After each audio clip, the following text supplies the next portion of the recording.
શિક્ષાપત્ર 14. પુષ્ટિ ભક્તના 4 લક્ષણ.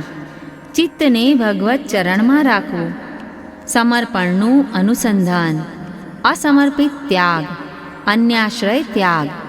શ્રી ઠાકોરજીને શ્રી ગુસાઈજીના ચરણારવિંદ ચમત્કારી છે, તેમાં ચિત્તને સ્થાપન કરવું. તેઓ તદીયો છે, તેમનું સર્વસ્વ સર્વ રીતે એમના અનુગ્રહથી જ સિદ્ધ થાય છે. કેવળ શ્રી કૃષ્ણના ચરણ કમલનો આશ્રય કરવો જોઈએ. તેમાં અન્યાશ્રય બાદ કરનારો છે, તેમજ પ્રભુની અપ્રસન્નતા કારણરૂપ છે.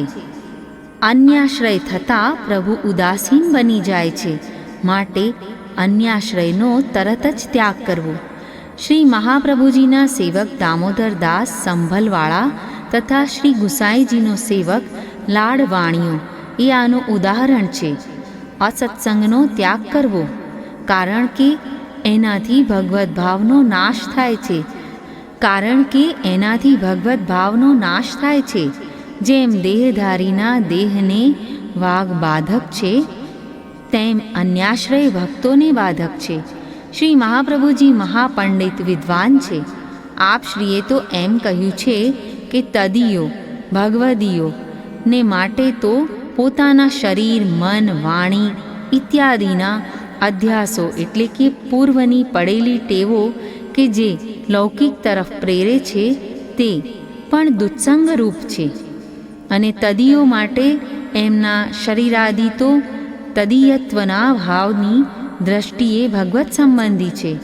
દેહ ચિત્તાદિના ભગવત સેવા સિવાય ઇતર યોગ એટલે કે અન્ય વિનિયોગથી સર્વથા ડરતા રહેવું અને સત્સંગ દ્વારા પુષ્ટિમાર્ગીય સાધનમાં અને પુષ્ટિમાર્ગમાં નિષ્ઠા રાખી સર્વદા સત્સંગને જ સેવવો.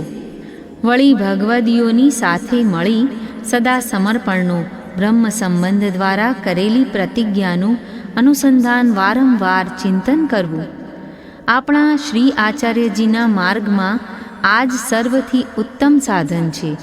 જો જીવ આપણા આચાર્યશ્રીના ચરણ યુગલનો દ્રઢ આશ્રય આદરપૂર્વક કરે તો તેથી આ માર્ગમાં કંઈ સિદ્ધ થઈ શકે છે.